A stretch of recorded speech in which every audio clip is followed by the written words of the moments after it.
Bonjour à toutes et tous, c'est Céline, kinésithérapeute près de Lille.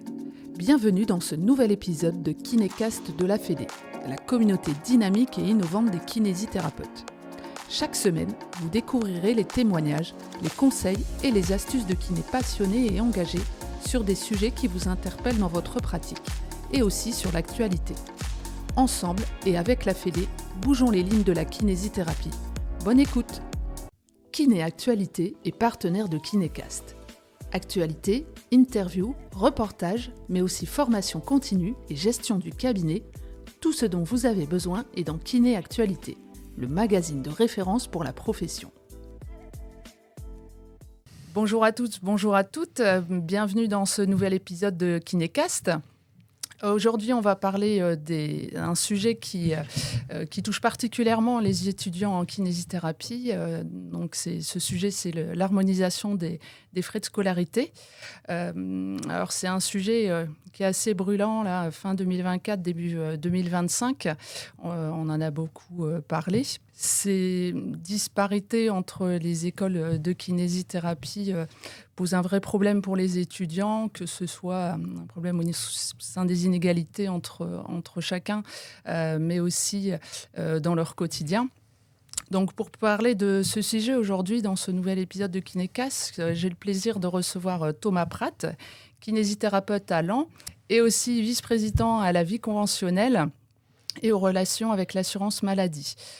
C'est un sujet qu'il suit de très près et il va ainsi pouvoir répondre à nos différentes questions. Bonjour Thomas. Bonjour Céline, comment tu vas ? Très bien, merci. Alors on avait échangé lors du premier épisode de Kinécast. Tout à fait, là on échange les rôles, tu reprends ton vrai rôle, ta vraie mission. À nouveau, oui. Alors on est très contents, merci à toutes et à tous de nous suivre dans ces différents épisodes. On a beaucoup de retours, de commentaires, de propositions de sujets, donc n'hésitez pas à continuer à commenter et puis à nous envoyer des messages. Ça nous encourage beaucoup et puis voilà, on essaie de toujours améliorer le format et les contenus. Donc n'hésitez pas à continuer à interagir avec nous. Oui, c'est vrai que c'est toujours plaisant. Moi, j'adore ce format. On a vraiment des retours très positifs des gens qui écoutent. Alors continuez et partagez ça autour de vous pour faire évoluer encore ce podcast. Voilà. Donc Thomas, aujourd'hui, on va parler de la normalisation des frais de scolarité en institut de formation en kinésithérapie. Mais tout d'abord, je te propose de te présenter cette fois-ci. Moi, je suis Thomas Pratt, je suis kiné à Laon, dans l'Aisne, comme tu l'as dit. Donc, je suis diplômé de 2011 dans l'école IFM-KNF Nord de France. Je suis adhérent depuis le tout début. Je ne sais pas exactement pourquoi j'ai adhéré à un syndicat, mais je l'ai fait depuis que je suis diplômé.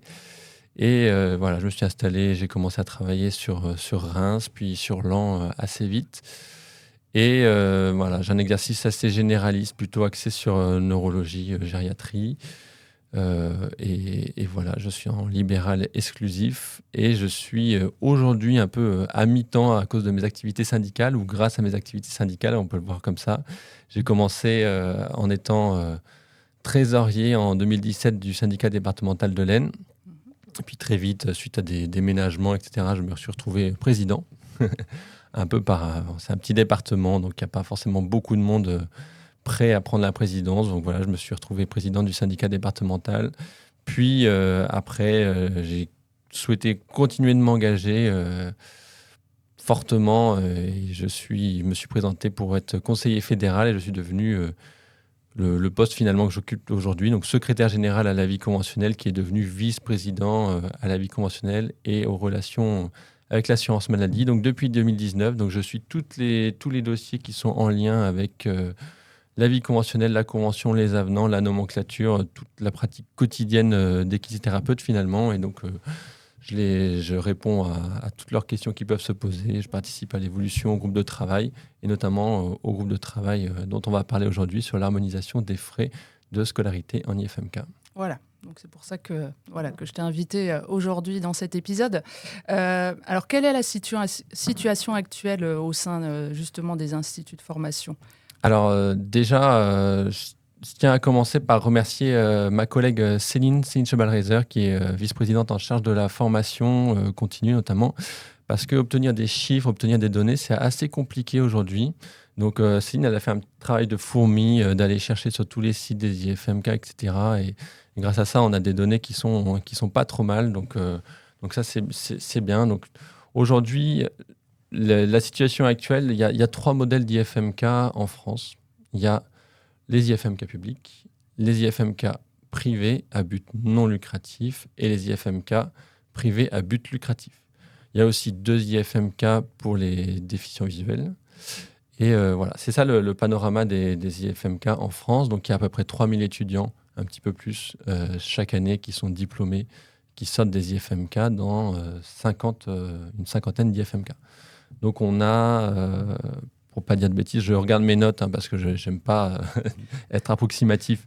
Donc on a 52 IFMK en tout, 22 IFMK publics, 28 privés et 2 IFMK pour déficients visuels. Donc en tout, on a 40% des étudiants qui sont en IFMK public. On a un peu plus de 45% qui sont en privé à but non lucratif et 12% des étudiants qui sont dans des instituts privés à but lucratif, plus les 2 IFMK pour les déficients visuels. Donc c'est ce qui crée ces disparités de frais de scolarité entre les différents instituts de formation ? Tout à fait. En fait, on a vraiment un modèle public où la loi oblige à ce que... donc c'est les régions qui financent la formation, et donc les IFMK. Et donc la loi oblige les IFMK publics à être financés par les régions en intégralité. Alors, elle n'a pas été respectée immédiatement, cette loi. La FNEC a dû faire des recours parce qu'il y avait des frais illégaux supplémentaires dans certains IFMK publics. Et donc, aujourd'hui, cette solution est réglée. Et donc, tous les IFMK publics sont à frais universitaires. Et donc, c'est-à-dire, les 2 premières années sont à 170 € l'année, et après les 2 suivantes, c'est 250 €. Donc, ce n'est pas grand-chose. Et après, il y a les IFMK privés, donc avec 2 statuts, privé à but non lucratif et privé à but lucratif, où là, les frais de scolarité varient entre, on va dire, entre 4 500 et 9 000 € pour les privés à but non lucratif. Et les privés à but lucratif, ils sont uniquement en région parisienne et ils sont à peu près à 9 000 € chacun. Il y a juste un intrus dans les privés à but non lucratif, c'est l'IFMK de Nancy, puisque l'IFMK de Nancy a réussi à négocier avec la région pour une prise en charge un peu plus élevée des frais de scolarité par la région. Donc eux, ils sont à 1 000 € par an à peu près. Mais c'est de cet ordre-là, du coup. Donc on voit bien que ça crée vraiment des inégalités entre les étudiants à la formation de kinésithérapie. Comment concrètement ça doit affecter leur quotidien ? Oui, complètement. Après, c'est... on le voit dans les premiers échanges qu'on a eus, c'est un peu le modèle français, c'est-à-dire qu'il n'y a quasiment pas de formation en France qui est 100% prise en charge par l'État. Et donc, il y a toujours je ne vais pas dire un équilibre, mais il y a 2 offres de formation souvent qui cohabitent avec une offre qui est publique et une offre qui est privée. Donc, en kinésithérapie, on voit bien, on est quasiment à 50-50, c'est-à-dire 50% qui sont des IFMK publics et 50% qui sont en IFMK privés. C'est un choix qui a été fait aussi il y a plusieurs années par les représentants syndicaux, les représentants de manière générale, qui est que on a besoin de kinés, la population a besoin de kinés, et donc il faut former des kinés, mais la puissance publique ne veut pas financer finalement la formation d'énormément de professionnels, et donc la solution, c'est qu'ils acceptent l'ouverture de nouveaux IFMK, mais ils ne les financent pas. Donc, on a des IFMK qui, au fur et à mesure du temps, se sont ouverts et se sont ouverts de façon privée. Et on peut mettre en opposition, on peut comparer par rapport à la situation des orthophonistes, où les orthophonistes ont décidé, elles, que s'il devait y avoir une ouverture d'écoles d'orthophonistes, ce serait uniquement public. Et du coup, il y a eu très peu d'ouverture d'écoles d'orthophonistes. Donc, du coup, peu d'orthophonistes formés. Mais par contre, toutes leurs formations sont publiques et du coup prises en charge par les régions. Donc les étudiants vous ont interpellé, vous, la Fédé, sur cette problématique ?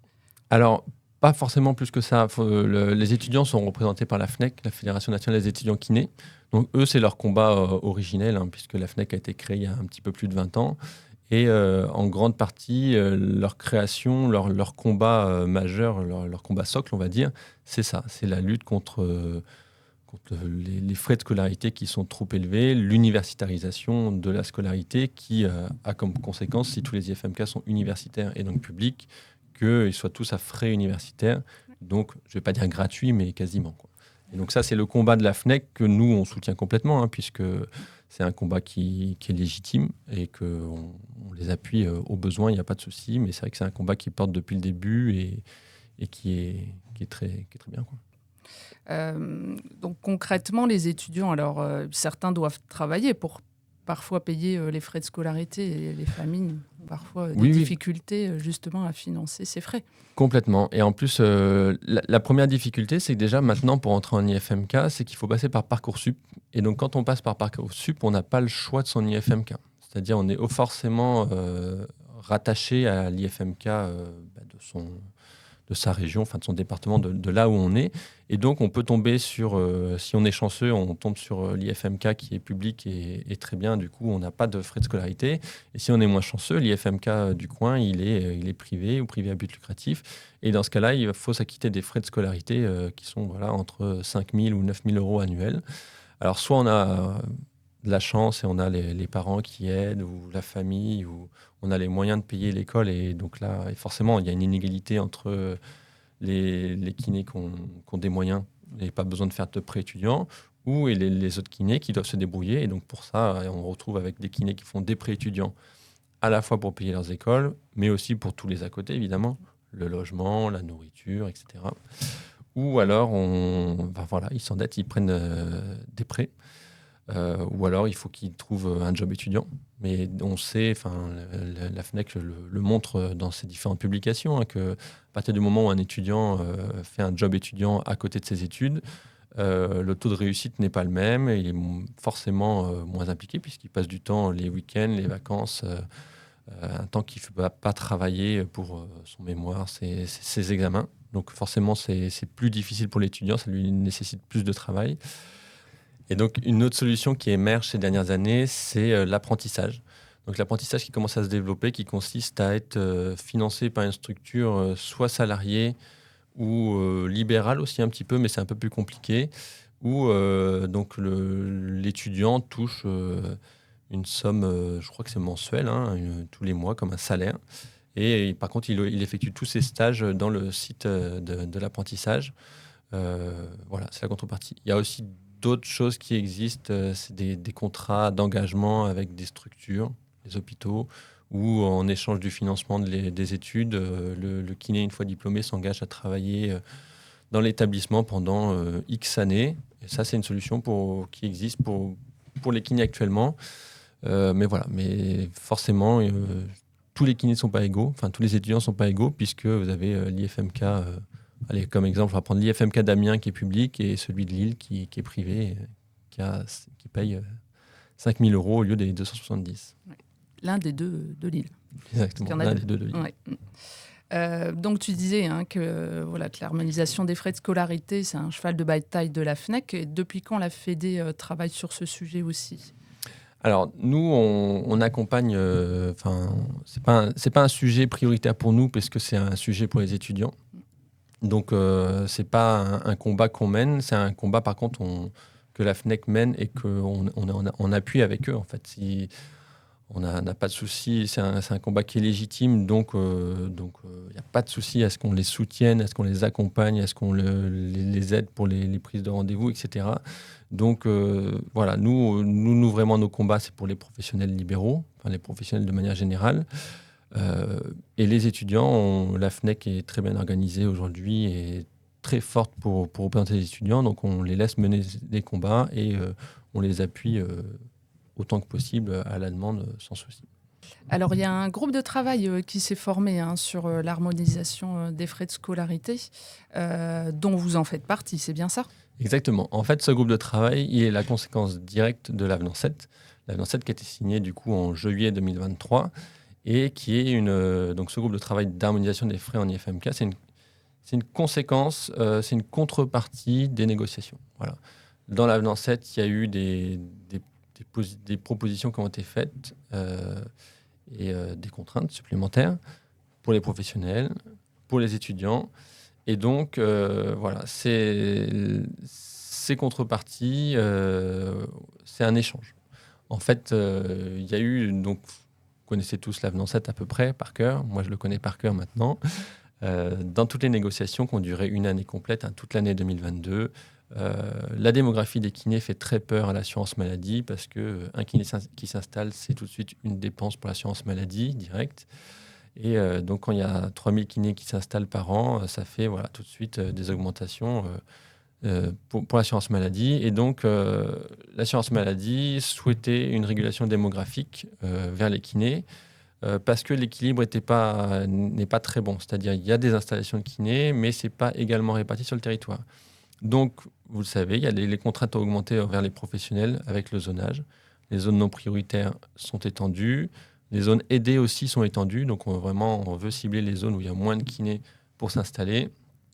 Et il y a une autre proposition qui a été faite, c'était que les étudiants, une fois diplômés, pour s'installer comme ils veulent, devaient faire soit 2 ans en zone sous-dotée ou très sous-dotée, ou soit 2 ans en établissement. Et donc, quand est arrivée cette proposition dans les négociations, nous, le préalable qu'on a posé, que tout le monde a posé, c'est que le préalable à réfléchir à cette disposition, c'est qu'il fallait que les frais d'IFMK soient similaires partout et le plus bas possible, en fait. C'est pas possible qu'un kiné qui paye 9 000 € par an ait la même obligation qu'un kiné qui ait fait ses études à frais universitaires à 270 € par an. C'est pas possible. Donc, on a dit, pourquoi pas y réfléchir, mais à la condition qu'il y ait une réflexion de fond qui soit menée sur les frais en IFMK et une harmonisation vers le bas pour ça. Donc voilà, on est parti. Donc voilà, les négos, ça a duré très longtemps, beaucoup trop longtemps. Et on était parti de 3 ans d'obligation en établissement uniquement à 2 ans aujourd'hui en zone sous-dotée ou en établissement, avec la prise en compte du dernier stage de clinica de l'étudiant, donc qui abaisse, ça fait 1 an et 9 mois du coup, si le clinica est pris en compte. Et par contre, en échange, il y a la réunion de ce groupe de travail qui vise à l'harmonisation des frais de scolarité en IFMK et qui est sous l'égide du ministère, puisque évidemment, ce n'est pas les fonds conventionnels qui financent les IFMK, donc ça ne va pas être la convention qui va régler le problème, mais cet engagement est pris dans la convention parce qu'il y a eu une contrainte de poser et une contrepartie en face. Donc vos interlocuteurs sont le ministère du Travail et de la Santé. Tout à fait. Alors, ce groupe de travail, il réunit plusieurs personnes parce que, comme j'ai dit juste avant, en fait, les IFMK, le financement de la formation, c'est les régions. Mais qui est-ce qui fixe les règles? Donc, c'est le ministère. Donc, ce groupe de travail, il se réunit au ministère avec l'interlocuteur qui est le ministère. Il y a aussi donc tous les côtés syndicaux, il y a tous les représentants syndicaux des 3 syndicats, donc la FEDE, Alizé et le SNMKR. Il y a la FNEC qui est présente. Et donc le ministère, il y a aussi qui est présente la DGOS. La DGOS, c'est la Direction Générale de l'Offre de Soins, qui gère l'offre de soins, donc justement les installations, la formation. La CNAM participe aussi à ce groupe de travail parce que, je pense qu'on va le voir plus tard, mais si le groupe de travail n'aboutit pas, c'est la CNAM qui va prendre le relais. Donc, ils sont là pour participer aux discussions parce qu'ils ont un intérêt. Puis, ils ont signé. C'est un sujet conventionnel. Donc, ils sont présents. Après, peuvent être invités. La dernière réunion, il y avait le SNIFMK, donc le syndicat des représentants des directeurs d'IFMK qui était présent également. Voilà, c'est à peu près tout. On a prévu aussi de rencontrer les régions si besoin. Après, on ne souhaite pas forcément que les régions interviennent dans la solution qui sera trouvée, puisque les régions sont indépendantes. Donc, en fait, si on donne de l'argent aux régions, elles peuvent en faire ce qu'elles veulent, même si on leur dit que si on donne de l'argent pour les IFMK, eux, ils le reçoivent et puis ils disent « Oh ben non, finalement, on va l'utiliser ailleurs ». Donc, vu l'indépendance des régions, en fait, on ne peut pas les obliger à financer ces IFMK. Donc voilà à peu près la composition du groupe de travail. Donc, ce groupe de travail a débuté juste après la signature de l'avenant 7 ? Tout à fait. Alors, on va essayer de reprendre les choses chronologiques. Je vais essayer d'être le plus factuel possible pour pas mettre d'affect dans ce qui s'est passé. Vraiment, je vais vous donner les faits. Donc, l'avenant 7, il a été signé une première fois le 20 décembre 2022 par la FFMKR. Et pendant 1 mois, les autres syndicats avaient le choix de s'opposer à la signature ou pas, ou de signer. Le SNMCAR a s'y opposé tout de suite et Alizé a hésité. Et pour faire pencher la balance, il y a eu une première réunion le 9 janvier 2023 parce qu'Alésia avait des doutes sur ce groupe de travail, sur la volonté politique derrière d'aboutir ou pas. Donc le groupe de travail s'est réuni une première fois le 9 janvier 2023 pour vraiment montrer un gage que ce groupe de travail a vraiment comme volonté d'aboutir, que des solutions peuvent être proposées. Et donc voilà, il s'est réuni une première fois ce jour-là. Et c'est vraiment, on fait le constat, on fait le calendrier et on fait les propositions. Donc il s'est réuni une première fois ce jour-là, sachant que dans cette période où on ne savait pas si l'avenant allait tomber ou pas, donc il y a cet engagement, la lettre du ministère, qui affirme sa volonté de réunir ce groupe de travail.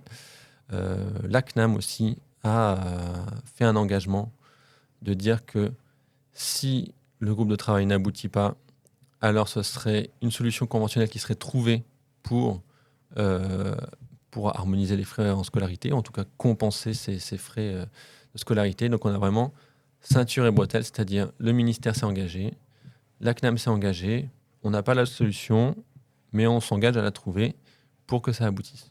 Donc voilà, donc ça s'est réuni une première fois le 9 janvier 2023. Ça n'a pas suffi puisque finalement Alizé s'est opposé aussi, donc l'avenant s'est tombé, donc il ne s'est pas appliqué. A passé du temps, il y a eu la négo flash qui s'est déclenchée à laquelle on a pu rajouter l'avenant 7. Et donc l'avenant 7 a été re-signé en juillet 2023. Il est paru au JO en août 2023. Et donc voilà, c'était une période un peu d'instabilité politique puisque le ministre de la Santé a changé. On est passé de François Braun à Aurélien Rousseau. Donc voilà, il y a des changements d'équipe au sein des ministères, etc. Donc le groupe de travail s'est réuni en décembre 2023, donc une seconde fois, mais finalement c'était la première réunion de la nouvelle signature. Donc pareil, on refait le constat, on définit le calendrier, on est d'accord sur le fait qu'il faut aboutir. Donc voilà, c'est la réunion du groupe de travail. Sauf que, entre-temps, la FNEC et le Conseil national de l'ordre des masseurs-kinésithérapeutes ont déposé un recours au Conseil d'État contre l'avenant 7, parce qu'ils le jugeaient non conforme. Et notamment, ils ciblaient ce groupe de travail. Ils jugeaient que ce groupe de travail n'avait pas à exister dans une convention, puisque c'était sous l'égide du ministère, et donc ça n'avait rien de conventionnel. Donc ce groupe de travail était attaqué directement, ils voulaient le faire supprimer. Ce qui est dommage finalement, puisque c'est une compensation à une contrainte. Ils ne s'attaquaient pas à la contrainte, mais ils s'attaquaient à la compensation. Résultat, en fait, quand il y a une procédure en cours au Conseil d'État, les équipes du ministère, elles lèvent le stylo, elles s'arrêtent de travailler, et le groupe de travail ne s'est pas réuni entre-temps. Il s'est réuni, donc le recours a abouti en avril 2024, si je ne me trompe pas. Donc le recours a été rejeté totalement, dans sa totalité. Du coup, voilà, on pouvait reprendre les travaux. Sauf que, je ne sais pas si vous vous souvenez, avril 2024, on a juste après, donc le temps que ça se remette en route, les équipes ont changé tellement de fois. On s'y perd. Exactement, il y a Catherine Vautrin qui est arrivée avec Frédéric Valtou, puis après c'était Geneviève Dariussec qui est revenue. Donc il y a eu dissolution de l'Assemblée nationale, donc revote, après nouvelle équipe, etc. Donc à chaque fois qu'il y a des soubresauts politiques comme ça, des ministres qui changent, les équipes changent en fait. Alors il y a des conseillers qui sont gardés, heureusement on a une continuité, mais il y en a qui vont de la DGOS à la CNAM, de la CNAM au ministère, du ministère, enfin ça tourne. Alors ce qui est bien, c'est que nous on rencontre un peu tout le monde, une fois à l'Élysée, une fois à Matignon, une fois à la DGOS. Donc on se connaît, c'est juste qu'ils changent de casquette. Donc c'est le bon côté des choses, mais cette instabilité, ça n'aide pas à réunir le groupe de travail. Sauf que dans l'avenant, il y avait une échéance. C'est-à-dire que normalement, le groupe de travail devait aboutir au 1er janvier 2025. Donc là, on est en février 2025. Le groupe de travail n'a pas abouti. En fin d'année, la FNEC s'est inquiétée de ça parce qu'elle voyait ça comme une date butoir, c'est-à-dire une fois que la date passée, hop, le ministère ne travaillait plus. Puis voilà, donc c'est pas le cas. Hein. Le groupe de travail s'est réuni le 13 janvier, donc une deuxième fois du coup. Et voilà, donc là, on en est là aujourd'hui. Le groupe de travail s'est réuni le 13 janvier, donc il y a à peu près 15 jours. Groupe de travail très productif, mais je pense qu'on va en parler après. Ouais, donc on voit qu'il y a quand même eu de nombreux freins durant toute cette période qui ont retardé finalement cette échéance et voilà, qui n'a pas pu être respectée fin 2024. Oui, complètement. On a vraiment... le tout premier frein, ça a été donc l'avenant 7 qui a été annulé, donc signé en 22 et qui ne sera pas applicable. Il a été re-signé en 23, donc on a perdu 6 mois pour ce groupe de travail. Ensuite, l'instabilité politique, le recours au Conseil d'État font que les équipes ont complètement... Alors, c'est pas qu'elles ne travaillaient pas, hein. C'est juste qu'elles ne se sont pas réunies pour ça. Et puis, en fait, la décision... Donc, l'avenant a été signé sous Agnès Firmin-Lebaudot. Donc, tant qu'elle était là, en fait, voilà, la ligne était claire, les engagements se savaient entre les équipes. À chaque fois qu'il y a un changement de ministre ou d'équipe, alors il faut rappeler aux équipes. Je vous rappelle qu'il y a ce groupe de travail, je vous rappelle les engagements qui ont été pris et je vous rappelle pourquoi ils ont été pris. Et donc voilà, donc faut répéter. Donc alors on a à la FFMK, on a énormément de rendez-vous institutionnels avec les députés, avec le ministère, la DGOS, la DGS, Direction Générale de la Sécurité Sociale. Enfin, du coup, on est toujours en contact. Et on rappelait systématiquement que ce GT devait se réunir et qu'il ne fallait pas l'oublier.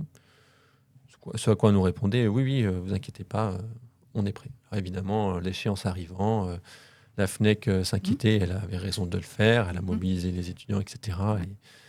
Et voilà, ça a permis, je ne sais pas si ça a accéléré les choses, parce que c'était pareil, on était en attente des nouveaux ministres en décembre, etc. Mais du coup, le groupe s'est réuni enfin le 13 janvier dernier. Ouais. Oui, puis tu montres bien que ce n'est pas une non-volonté des différents interlocuteurs. Le dossier a toujours été présent sur la table pour la Fédé, que ce soit pour les autres aussi. Donc, il y a toujours eu cette volonté d'aboutir. Tout à fait. C'est aussi une question de confiance, en fait. On le voit... donc les syndicats ont fait partie du dialogue social et nous, on prend des engagements et on les tient. Et si en face, ils prennent des engagements et ils ne les tiennent pas, eh ben, ça ne pourra pas aller. Donc ils peuvent ne pas tenir l'engagement, évidemment, hein, mais ils n'ont aucun intérêt à le faire, en fait. Parce que plus tard, ils auront besoin de nous pour accompagner des mesures, etc. Et nous, on aura besoin d'eux. Enfin, s'il n'y a pas d'engagement réciproque et de respect des engagements, ça ne marchera pas. Donc voilà, hein, je pense que la volonté, elle est là. La volonté politique, elle a toujours été là. Malgré les changements de ministre, tout le monde a été d'accord. Oui, bien sûr, on y va, il n'y a pas de souci. Donc c'est rassurant. Et voilà. Donc, Quelles sont les propositions alors concrètement sur voilà, quelles sont les solutions qui peuvent être apportées justement pour harmoniser ces frais de scolarité? Alors nous déjà on a des volontés qui sont assez claires et qui sont... Alors, on s'est réunis tous ensemble, hein, tous les syndicats, la FNEC, etc., pour essayer d'avoir une ligne assez claire sur ce sujet et similaire. Et je crois qu'on est vraiment à peu près d'accord.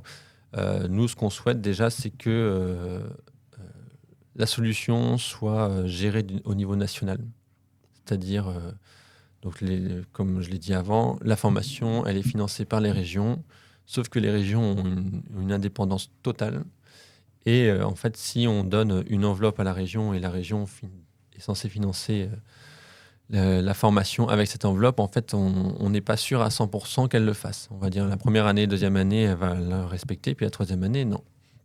Donc nous, ce qu'on veut vraiment, c'est un pilotage national de l'enveloppe, du financement, pour éviter ces écueils. Donc ça, c'est vraiment un souhait fort.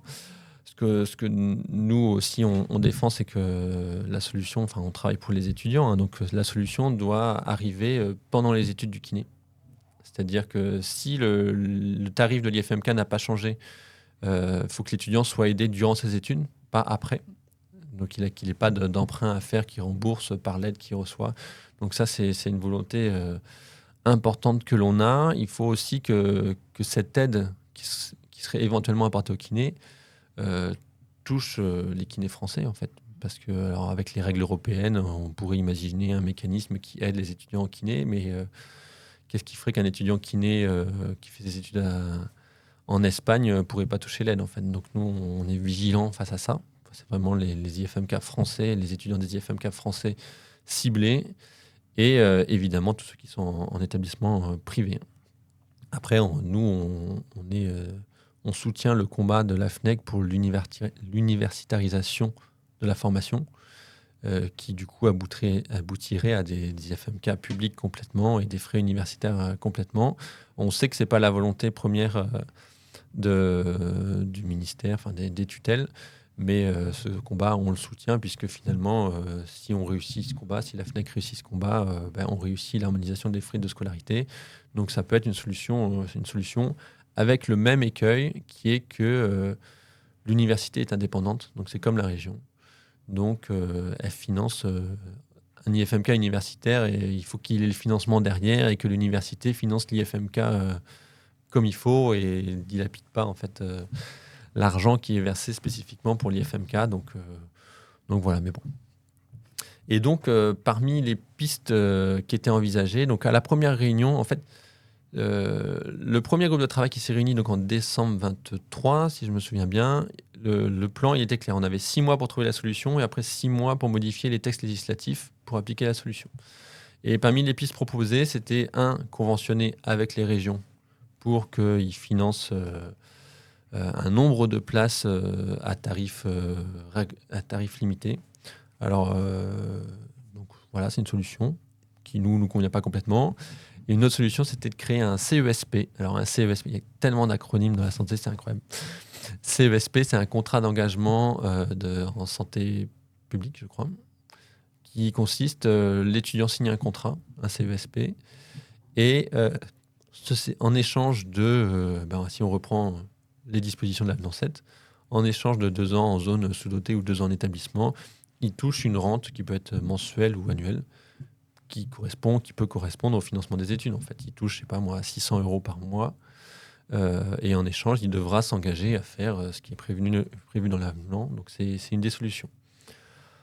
Donc, nous, comme autre solution qu'on avait envisagée avec les syndicats et avec la FNEC, c'était une convention comme eux, en fait, une convention ministère-région, avec les défauts qu'on a identifiés, un contrat d'engagement en santé publique qui semble pas trop mal aussi, ou alors pourquoi pas, ça c'était la FNEC qui l'avait proposé, qui était une très bonne idée, une bourse d'État en fait. Une bourse d'État qui serait dirigée vers les étudiants en IFMK, pas sous condition de ressources, mais sous condition de paiement de formation en fait. C'est-à-dire que ceux qui sont en IFMK public pourraient pas toucher la bourse, puisque finalement, ils n'ont pas de frais de formation.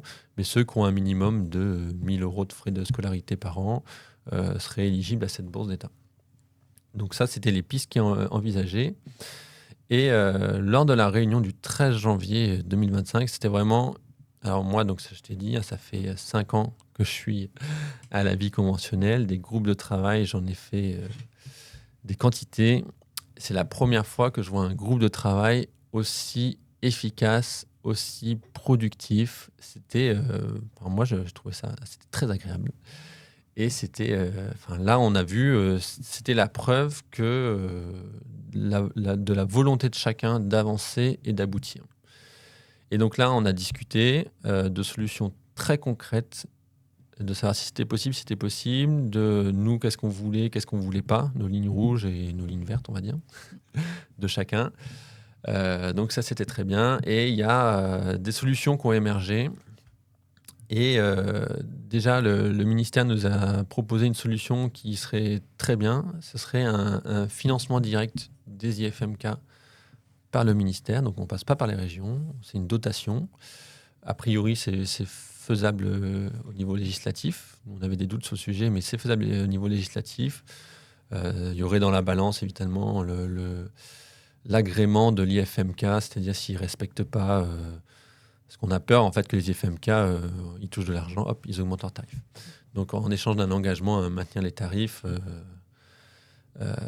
ils toucheraient une dotation par étudiant, donc ce qui, de facto, réduirait les frais de scolarité. Donc ça, c'est une solution intéressante. Et les directeurs d'IFMK étaient très intéressés par ce genre de solution. Ils étaient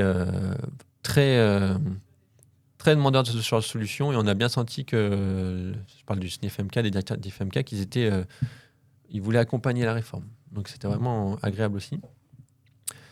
Une deuxième modalité proposée, c'était donc le fameux contrat d'engagement en santé publique qui serait directement ciblé sur l'étudiant. Donc il faut définir les modalités parce qu'après, forcément, un contrat où le kiné s'engage à respecter l'engagement qui est déjà dans la convention, c'est un peu bancal. Oui. Donc il y a quelque chose à trouver, mais il y a sûrement des voies de passage. Ce n'est pas la solution privilégiée par le ministère, mais ils sont à l'écoute et pourquoi pas. D'accord. Et la dernière, ce serait que là, le ministère avait réfléchi, que nous, on n'avait pas envisagé, c'était un prêt subventionné. C'est-à-dire les étudiants auraient accès à un prêt spécifique, subventionné, où grosso modo, donc, ils empruntent auprès d'une banque et ils remboursent. Par contre, vu que c'est subventionné, ils ne remboursent pas la totalité de l'emprunt. En fait. C'est subventionné par l'État, soit sur tout l'emprunt, soit sur un certain montant. Donc c'est une solution nous, qui ne nous convient pas complètement, mais on ne peut pas l'écarter non plus d'emblée. Donc pourquoi pas. Donc ça, c'est vraiment les 3 solutions concrètes qui ont été envisagées lors de ce groupe de travail. Là, on va recevoir dans les prochains jours l'écriture de ces solutions par le ministère qui s'est engagé à le faire là.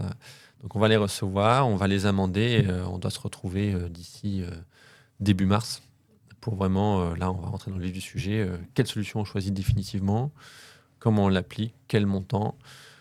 Donc ça, il n'y a pas de souci là-dessus. Sachant que on avait quand même une crainte parce que lors des premiers rendez-vous qu'on avait, on sentait bien que le ministère et leur discours il était clair. Ils disaient il n'y a aucune formation qui est 100% prise en charge par la puissance publique. Donc, on est prêt à l'harmonisation des frais en IFMK, mais peut-être pour 80-90% des étudiants, mais pas tous. Et nous, c'est pas acceptable ce genre de raisonnement. Donc, on veut vraiment que ça s'applique à tout le monde. Là, en janvier, vraiment, il y avait plus de discours, on l'a plus entendu, on a bien... Ils ont la volonté, on avait peur aussi avec le contexte économique actuel. On peut que craindre que l'argent soit fléché ailleurs, en fait. Et vraiment pas eu ce sentiment, au contraire. Ils n'ont pas de souci à flécher de l'argent pour les IFMK, donc ça, c'est quand même bien rassurant.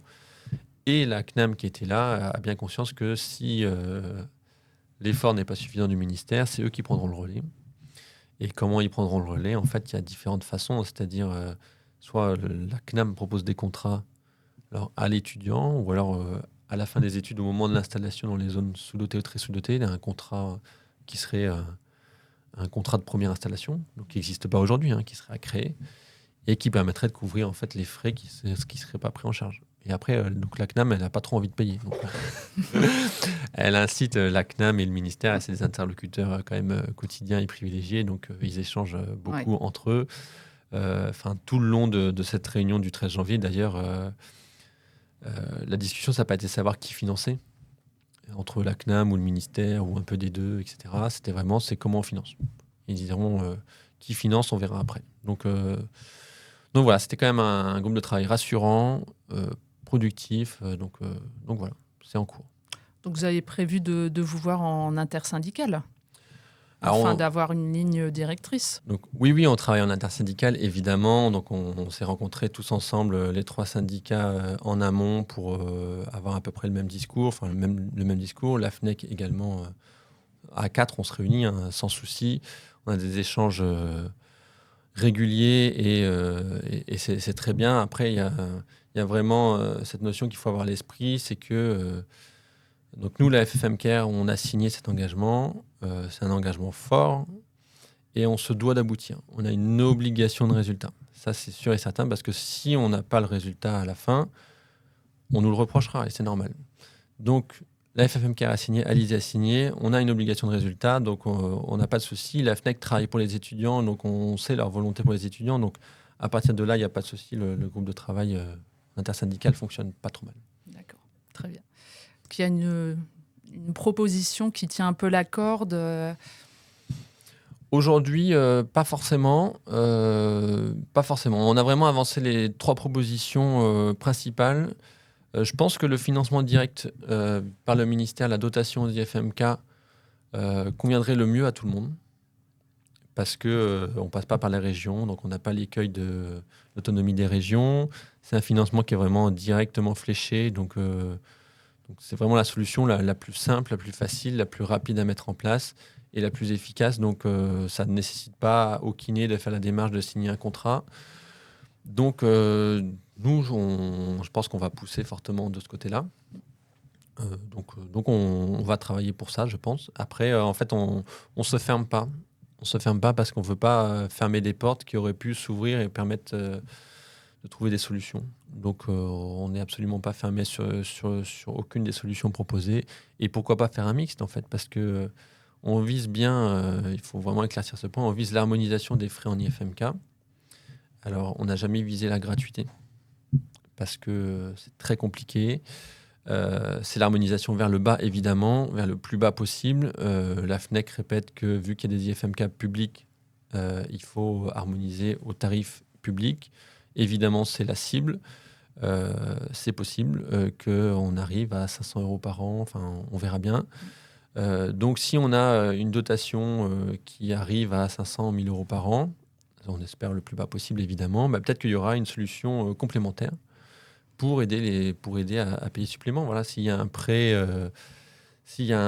subventionné qui est proposé pour les kinés qu'on a besoin, eh ben pourquoi pas. En fait, si c'est complémentaire de la dotation qui est donnée aux IFMK, voilà. Donc c'est pour ça qu'on ne se ferme pas aux solutions parce que elles peuvent être complémentaires. Voilà. D'accord. À quelle échéance alors ça pourra se concrétiser cette harmonisation ? Alors, pour quels étudiants? Alors, ceux qui vont bien débuter en septembre, pour ceux qui ont débuté l'année dernière? L'objectif vraiment, puisque là, les premières années, c'est la première promo concernée, hein, donc l'objectif, c'est que ce soit appliqué le plus tôt possible. Le plus tôt possible, parce que voilà, ça s'applique déjà pour la première promo. Donc, le plus rapidement on y arrive, le mieux c'est. Donc, la toute première réunion qu'on avait fait, comme je t'avais dit, l'objectif c'était on a 6 mois pour déterminer la solution et 6 mois au niveau législatif pour faire bouger les choses. Vu la volonté politique que j'ai vue dans ce groupe de travail, ça me semble des délais maximum, c'est-à-dire 1 an pour aboutir. Ça peut aller plus vite. Si en mars, donc là, on va avoir les propositions écrites, on va faire des retours dessus, les moduler, etc. À la réunion prochaine, peut-être qu'on se fixera, on sera OK sur telle solution, et après, il ne restera plus qu'à écrire les textes. Ça peut aller très vite, en fait. Ça dépend vraiment s'il y a une volonté politique forte, ça peut aller très, très, très, très, très vite. Après, ça peut aller très lentement si vous avez un gouvernement qui saute tous les 15 jours, si vous avez une dissolution, si vous avez... Malheureusement, on est tributaire du contexte. Et c'est pour ça que c'est un peu dommage finalement, parce que si plus tôt on aurait commencé ce groupe de travail, plus tôt on aurait abouti. Bon, voilà, c'est comme ça. L'objectif après nous de toute façon, c'est d'aboutir le plus rapidement possible. Donc on espère qu'à la prochaine rentrée, septembre 25, les solutions soient proposées. Nous, ce qu'on a proposé également, quand même, c'est que sur la base du volontariat, et notamment sur un contrat d'engagement en santé publique, sur la base du volontariat, que ce type de contrat soit proposé dès maintenant à n'importe quel étudiant.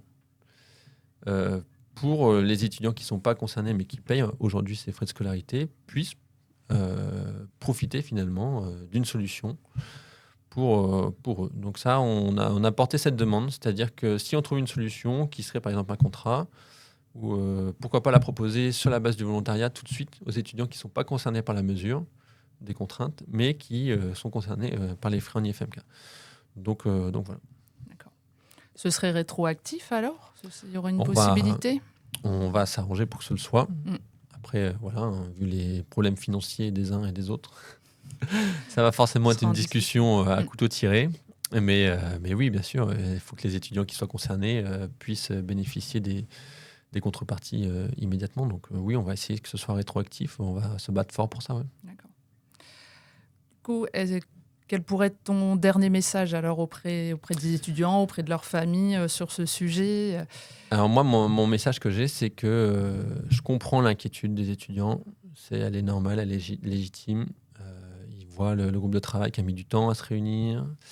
Donc je comprends cette inquiétude, mais nous vraiment, on a mis ceinture et bretelles, c'est-à-dire on a ce groupe de travail au ministère qui va aboutir, là, depuis la réunion du 13 janvier, j'ai pas de doute, qui va aboutir pour harmoniser les frais en IFMK, faire baisser les frais.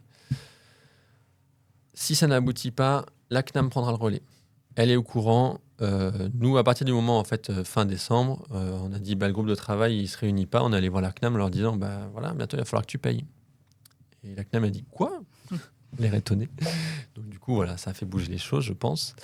On a ceinture et bretelles. On a une obligation de résultat. La FMK a une obligation de résultat. Donc, on obtiendra le résultat, en fait. On a pris des engagements forts et les résultats, on les obtiendra parce que c'est pas du flan, en fait. Enfin, moi, j'ai participé à toutes les négos, à la signature, etc. Enfin, on signe pas un engagement aussi fort pour laisser le truc vivoter et subir les choses et puis attendre que ça se passe. Donc, soyez certains qu'on travaille, tous les leviers sont activés pour obtenir cette harmonisation et ça va aboutir. N'en doutez pas, on comprend votre inquiétude, mais on est là pour que ça aboutisse. Merci Thomas. Merci Céline, à toi.